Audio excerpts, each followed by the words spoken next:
Hello all you users out there, this is hopefully a swift video. I made it as swift as I possibly could. This is the Dystopian Wars Kingdom of Britannia naval battle group.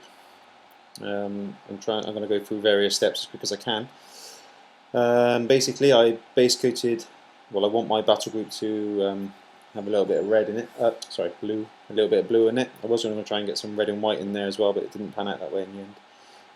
So I started the whole process by base coating washing the entire battle group before we started, as it's resin, and then I base coated it all blue with Army Painter base coater,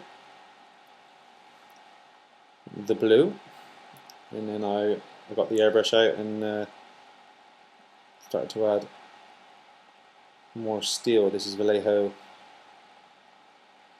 airbrush, Vallejo Air Steel, I think. This is just to, you know, everything that's actually going to be, the ships are made of steel or they're made of some sort of super strong copper in the books, in the fluff. So I'm just literally whacking a load of that steel over everything, leaving hints of blue where I want to leave a hint of blue.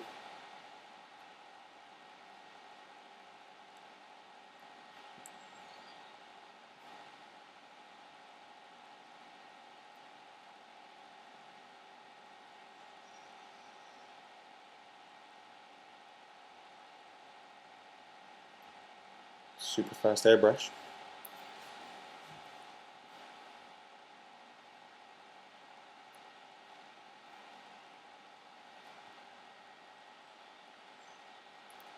This is just washing. I think I washed with Devlin mud. So get all of that steel, get loads of wash on everything. Let's start bringing out the seams and the hidden little nooks and crannies and really slap it on. Just so we get some nice shadows and we can get all those rivets and all the minute tiny details that are on these models showing. And this is just purely slapping on oh, this is not Devlin mud, this is Vallejo ink, watered down 50/50. It's in a Games Workshop bottle because that ran out whilst I was painting these models. The Vallejo ink goes on quite nice. It's runnier, takes longer to dry, but there seems to be more pigment in it, depending on how you mix it obviously, but I quite like it. But I really slapped that on, got it everywhere.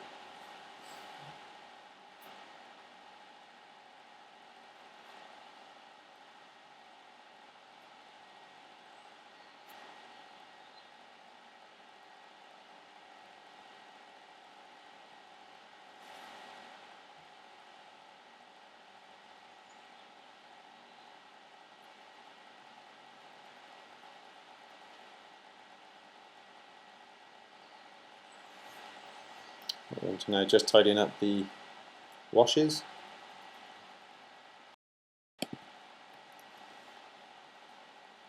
Quick little view of what the ships look like. You can see the detail. Lots of rivets, lots of tiny little nooks and crannies. Focus. There we go. And you can see the hint of blue that I was trying to leave on the ship's hulls, which is just below the deck there. Look. So I was trying to leave a hints and winks towards the blue of the actual ships, as if they were, you know, actual blue things, and it's all been scratched and worn away with rough seas, etc., etc.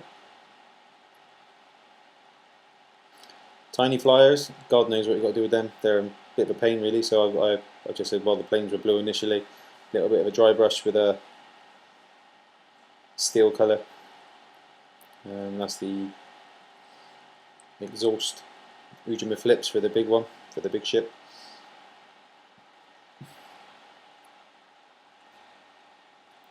I did say tinny tin. I've speeded the video up in the wrong place. That says tinny tin, which is tin bits. And I am dry brushing tin bits or tinny tin just to give a subtle change of colour towards the, I think there must be fuel cells or something down the side of each ship. It seems to be where you might put the, I think it's called sturgeonium or whatever. But all the pipes and that seems to make the ship go, so that's sort of like the engine area. So I'm dry brushing that with tin bits, just to give us a slight change in tone and colour.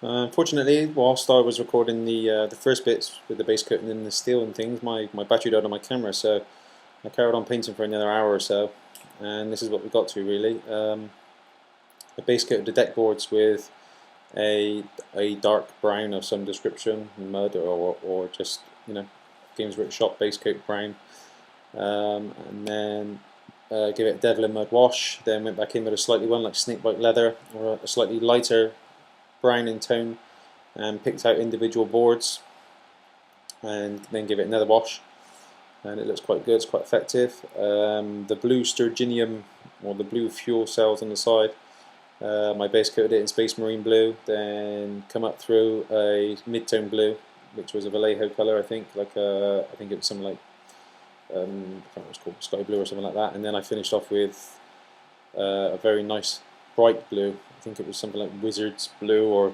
something like that. It was very, very bright. So there's three tones. So I've done the base, and then a thin line of the mid-tone, and then a very thin line of the super highlight. Done the same on the planes, and picked out bits and bobs of the engine and the deck itself, the deck boards on the planes, which you can see. If I had it actually in focus, you'd be able to see it a bit better. Same goes for the smaller ships. They're a bit of a pain. Where the guns are at the front is a bit of a nightmare to pick out the deck, because you just can't get a brush in there. That's the problem, I think, with these models, is that you just can't get the brush into certain places to paint them.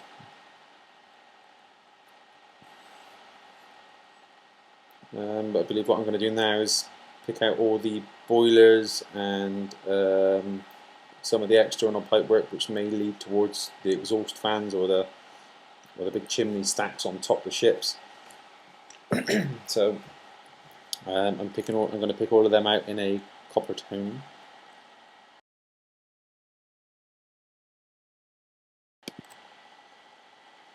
The Coppertone I used is Tamiya Copper, it's called, which is got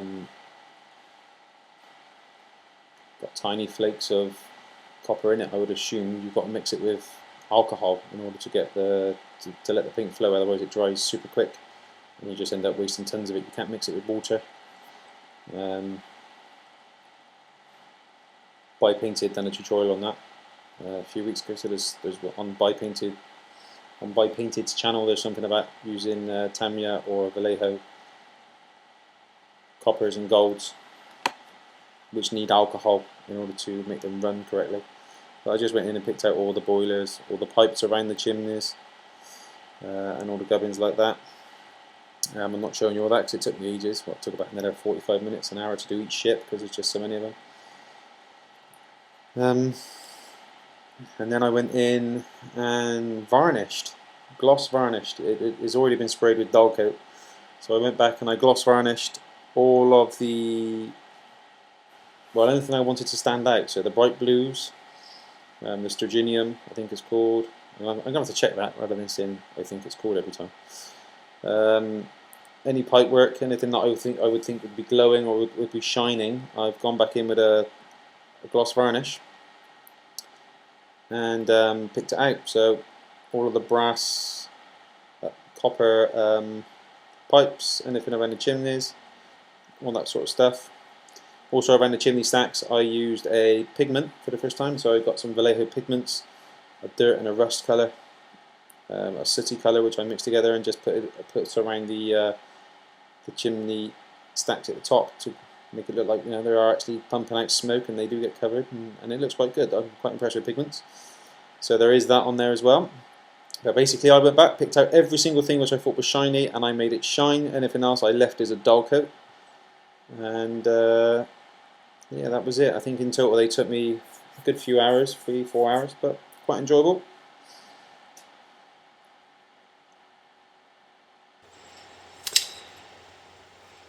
And here we are with the finished models. Now I'm going to say they're done. These are going to be advertised on eBay because I've got a new set of Dystopian Wars naval battle group and a land battle group, which I'm going to be painting up next. So these are going to go. Nice models. Some bad casts, although some of these fellas, there's a couple of bad casts on. There's one, where is he to? There's one iffy cast, which was he was just a bit rough around the edges. But once he's in his group, you can't really see it. Battleship looks great. Floorboards, nice good effect on there. And the floorboards aren't to scale by the looks of it because they would be about 100 feet long. But that's by the by. Planes look nice on their stands. They come out quite well. They've all got the hint of blue, which is what I wanted for the Britannia. So each ship on its hull has got a slight hint of blue with the steel. So just so you can distinguish, see the hint of blue just underneath the hull. These tiny flyers, God knows what you're supposed to do with these. So these are just the white background has got a hint of blue underneath, so they're either flying over the sea with some clouds below or something like that, but they're really, I don't know, I can't really see the point in them. They're pretty useless as little flowers.